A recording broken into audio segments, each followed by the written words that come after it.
Welcome to Open Your Mouth and Speak. I'm co-host Monica De Jesus, survivor and motivator. I'm co-host Hallelujah De Jesus. We are encouraging others to heal with God through His grace and mercy. Okay, and you're tuning in to womeninspirationalradio.org. Today's topic is a part 2 to domestic violence. Yes.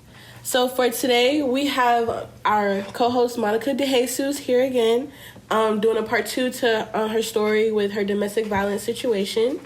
Last week, we left off where you were talking about the car accident and how you were still praying for him, even though he looked, dead in the situation, even though he caused the accident, and how even that didn't necessarily put him in your mind to be a bad person. So moving forward after that situation, did any more abuse happen? Because I know y'all had to have been, bonded by that traumatic situation. It was definitely life or death.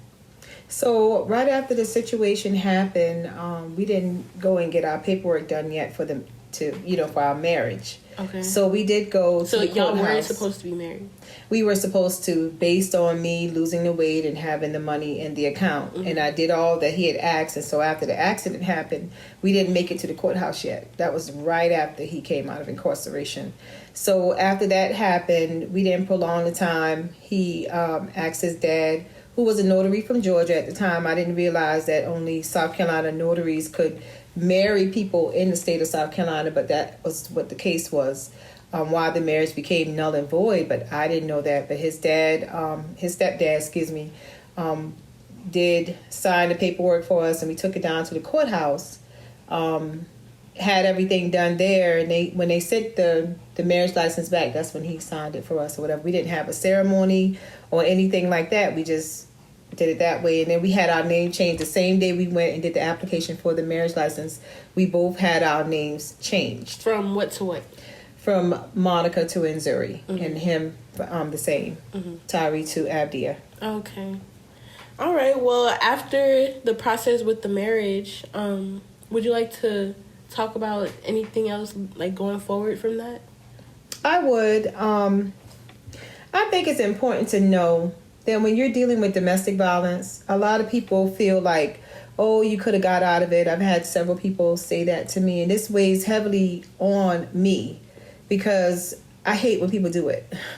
They tell you that, oh, you could have fought your way out, or they tell you that, if that was me, they try to tell you what they would have done, such as I would have fought them back and I would have got out of it. They wouldn't have beat up on me like that. And, they wonder why you stayed so long. Well, I hope that people know that's very dangerous to say to one that is being abused. Even statistics say now that the person that's being abused is the one that knows when the best time is to leave. They know how that person is, and they know what they deal with. But you being an outsider, everyone is not like Tom or Jerry, who maybe they are a punk. Maybe they didn't know how to fight, but they abused other people, and they were punks, and they just did that. And you were able to beat them up. But I'm telling you, there are some people, just like the man who abused me. He's on death row right now for killing 2 police officers, sadly to say. But he was a serious person. And he was that, if you don't do what I say, I'm going to show you better.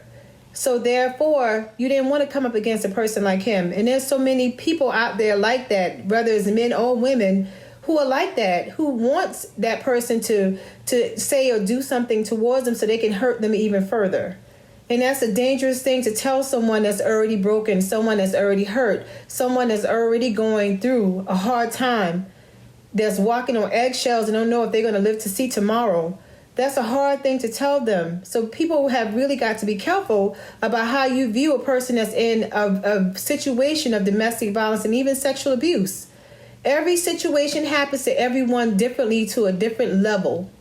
And we have to learn how to stop judging people, mm-hmm. learn how to love them more and help them out of the situation. If you can't do that, then don't get involved. But if you can be a help to them, then be a help. Be someone that they can trust in, someone that they can go to, and they don't have to worry about you telling their business to someone else.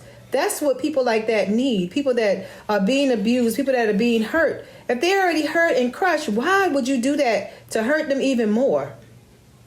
We really have to consider how we treat one another, especially when they're going through a broken situation. And that is very important for people to know. Not every level of abuse, everyone goes through the same.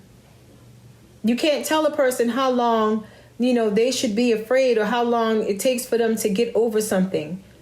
If anything, pray for them and love on them. Even the Bible says that love covers a multitude of sin. And when you're praying for someone, the prayers of the righteous availeth much. That is one of our most powerful weapons. Prayer, and our other most powerful weapon is faith. That whatever that person is going through, that we can help them. If we can't help them physically or financially, we can help them spiritually. Send a prayer to them for their situation. That's much more helpful than you talking about their situation to someone else and you can't even help them.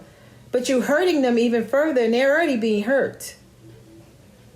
And that's why people get into a mode of wanting to destroy themselves. They feel like their life is not worth it, but I stand and declare that your life is worth it. You can make it. You can get through the hurt and the pain. If God blessed me through it, I know he can help the next person. It's not easy. Of course it's not. But it is possible. And don't let the words of others deter you from receiving your healing or your breakthrough. Because there is a way out. There is a way to strategically plan. And when the time is right for you to get out of that situation that you're going through. Get out of that hurt and pain that you and your children, if you have children, are going through. We should not allow anyone to inflict pain on us. We should not allow anyone, especially those that say they love us, to hurt us. That was the hardest situation for me, was to just feel like, wow, you hit me, but you love me? You say you care about me? But yet still, you don't care if you smash my face in, if you kick my face in, whatever. You don't care about me. Not to disgrace me, call me out of my name. Come on, you don't love me. It's just something that you like to do. You sick person, and you need help. There's a lot of people out there hurting people because they need help themselves. And we have to learn how to identify that, how to call it out, and how to see it for what it is. Because when we can be, if we're not honest with anyone but our own selves, if we can be honest with ourselves, then you've gone half the mile. Once you're honest with what happened, with what happened to you, what part you played, just be honest. No one else has to know but you and God, about the situation. And once you're honest with yourself, it makes it more clearer to you what you need to do to get out of it and how to heal from it. But we can't do nothing without the help of God. We can't do anything without his help. We have to learn how to lean and depend on him, how to give it to him. And even though it may take years to do, it's possible. It's possible. We need to understand that abuse is not the survivor's fault. The only person responsible for abusive behavior is the person committing the abuse. And only they can decide to change. It's not the responsibility of the person that's being abused to save someone and they know more about their situation than you do. It's normal to spend a lot of time and energy trying to fix a problem that causes so much pain to people you care about. But ultimately, you can only control your own actions, not those of an abusive partner. Because a lot of times we think, as women and some men, because they get abused too, that we can fix a person, and we feel like if we love them hard enough, or we're out of their way, we don't make any fuss, or we don't give them a hard time, then maybe it'll be okay. Maybe they will change. I thought that, and I was so wrong. I couldn't have been so wrong. I couldn't have been any more wrong than I was. So instead, spend that time learning about power and control and the reasons why people abuse other people to better inform your support to others. Leaving is hard. We have to understand that ending an abusive relationship isn't like a typical breakup. People who exert power and control in their relationship through abusive behaviors will go to great lengths to maintain their grip on power. This makes leaving the most dangerous And I'm going to say that again. This makes leaving the most dangerous period of a time for a survivor. And while it may be something that your family member wants, the circumstances of their situation may make it harder than simply walking out the door. So we need to understand that it's not an easy situation. A lot of times it's not why you're in the relationships that people die from domestic violence, but it happens after they leave because now this person is angry. The abuser is angry and wants that person back, and they want to exert their power over them. So they're going to go to drastic measures to make sure that their message is accepted by that person, that they cannot just leave them and it's okay. That's the most dangerous time for a person that's in an abusive relationship. And this information that I have is coming from loveisrespect.org. The name of the website is loveisrespect.org. And it's important to know that finding the right support for a family member experiencing abuse is never easy. There's no single approach to helping someone in an abusive relationship. But the most important thing is love them, pray for them. And if they ever need a shoulder to cry on, be that shoulder. Don't take their business out there and discuss it, because you can cause them to go even deeper into depression, deeper into the hurt and the pain. They already feel like their self-worth is nothing. So you can cause more problems to them than helping them. Offer loving support. Survivors are often isolated from others, making support all the more important as this time goes by. You can be a strong source of support for family members experiencing abuse by finding ways to spend time together, watching a movie at home, or going to lunch, or doing a fun activity. This will give you an opportunity to talk safely and remind them that you love them. Let them know that you're concerned and that they deserve a healthy, loving, and respectful relationship. If you don't live with the family member, you can also show your support by sending regular messages, expressing your love and validation for them. If you feel comfortable doing so, you can also give them information about the National Domestic Violence Hotline or Love is Respect and encourage them to call. Just remember that decisions about leaving an abusive relationship can ultimately only be made by the survivor themselves. And I remember how I felt isolated. I felt like no one around me understood what I was going through. I felt like I didn't have anyone to talk to. I didn't feel like what I was going through people would understand. And I felt judged. I felt like people were talking about me, and they were. A lot. And you can also talk with that person, encourage them about self-care and self-care practice to be able to build up their self-esteem and get them from out of a place of feeling so depressed all the time. And create a safety plan with them. Work with your family member to create a personalized safety plan with ways to create safer conditions at home or preparations to leave. Safety planning includes everything from de-escalation strategies, emotional safety planning, plans to disclose your situation, and suggestions for self-care. If possible, sit down with your family member when you have the time and space to make a plan together with no distractions. If you need support creating your safety plan and identifying resources, contact Love is Respect 24 hours a day, 7 days a week by text, phone, or live chat. Love is Respect, and that telephone number is 1-866-331-9474. Again, that number is 1-866-331-9474. And you can also text them at Love is to 22522. Again, you can text Love is to 22522. LOVEIS to 22522.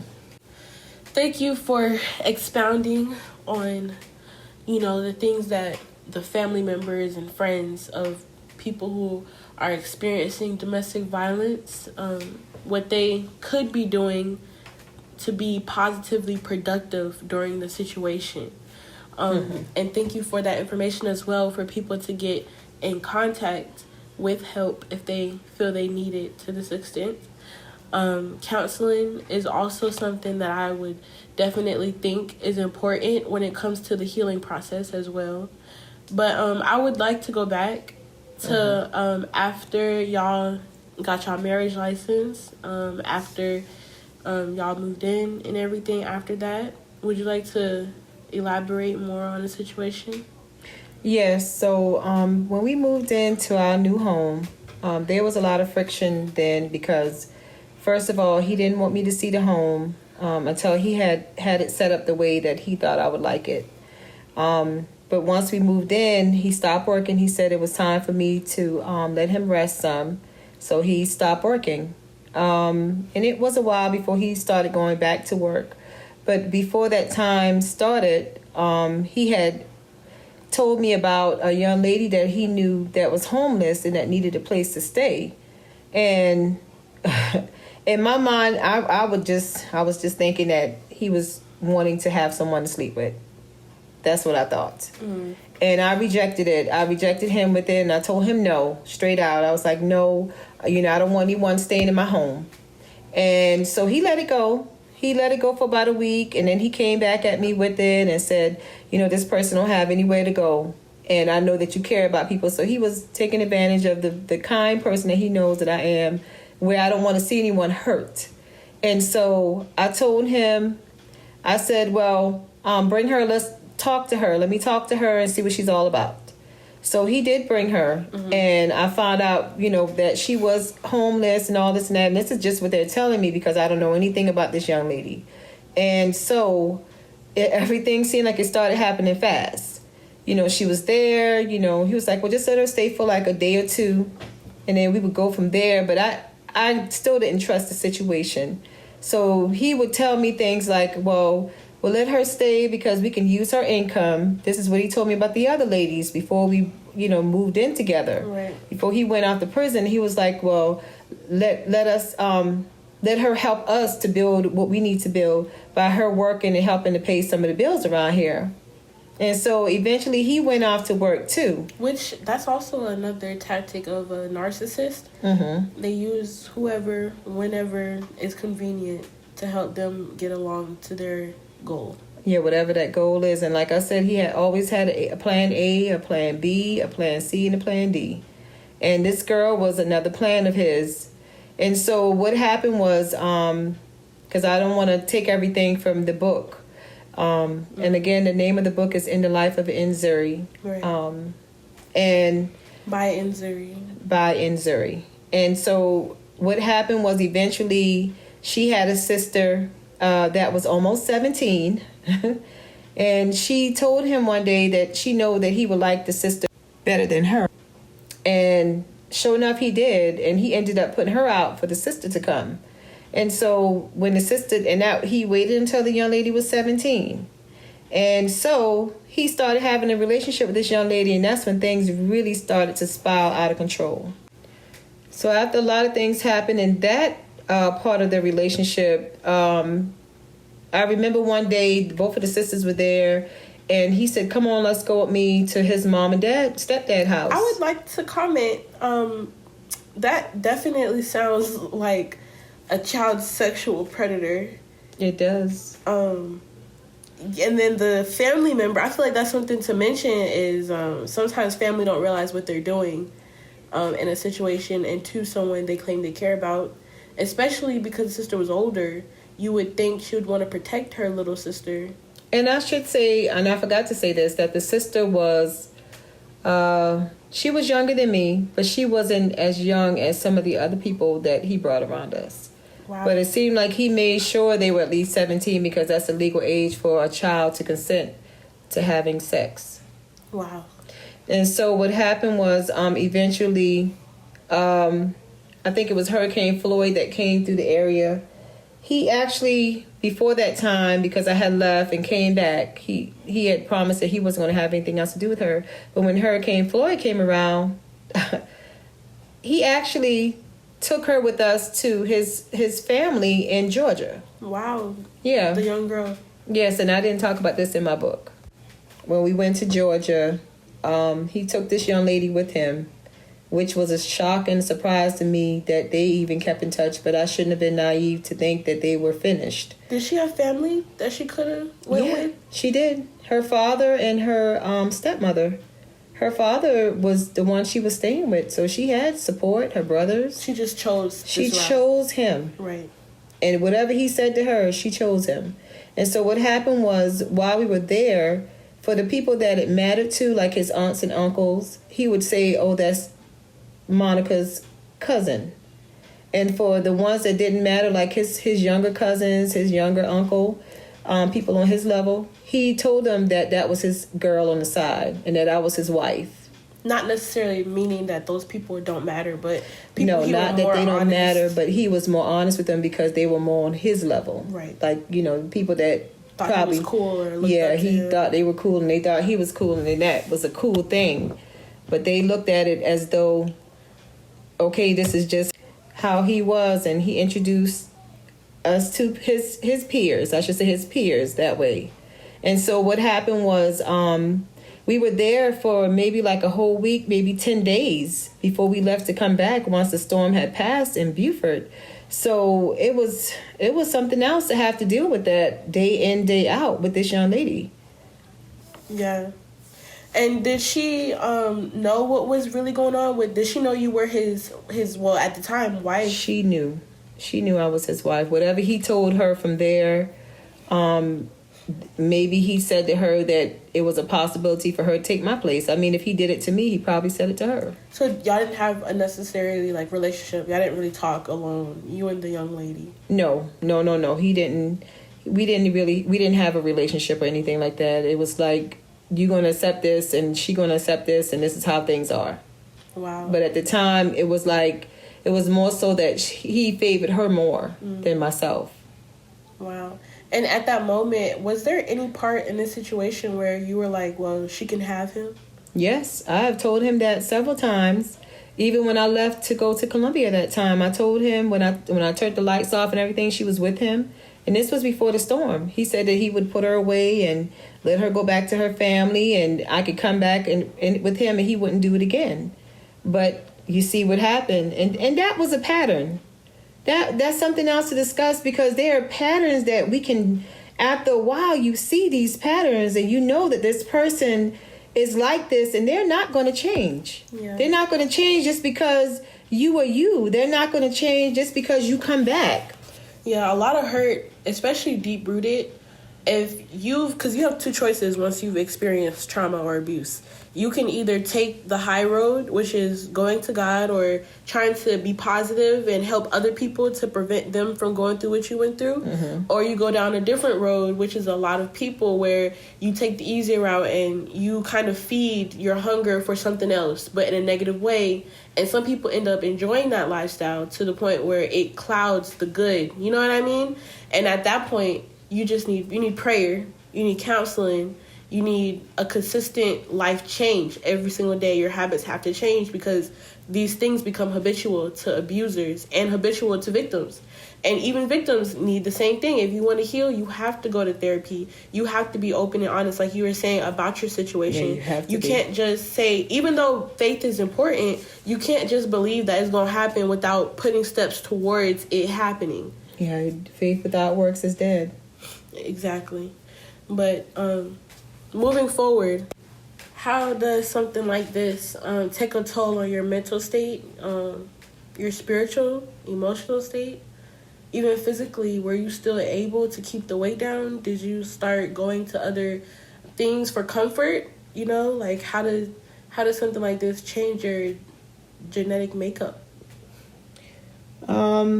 He did talk about it in the relationship, that I was picking up weight again, and the two sisters, you know, they were small, and they were small size, and he did say that I was one of the biggest ones. I was the biggest one in the group, so I know that I had started back picking up weight. My clothes started getting a little tighter, but it wasn't to the point to where I was how I was before when he first met me. And so that, along with some other things, especially having him flaunt other women in your face inside of your home, I felt like it was a nightmare I was living. It didn't feel real. And I know women go through this. I know they deal with men sharing them with other women. And if this is a monogamous relationship, then that's wrong. And that is abusive, because now that person is stressing out and feeling in doubt about your relationship with one another. They're feeling insecure because now you want them to share you with someone else. And I would like to share something. Things just don't appear to be happening in our lives. It starts from the root of some type of problem.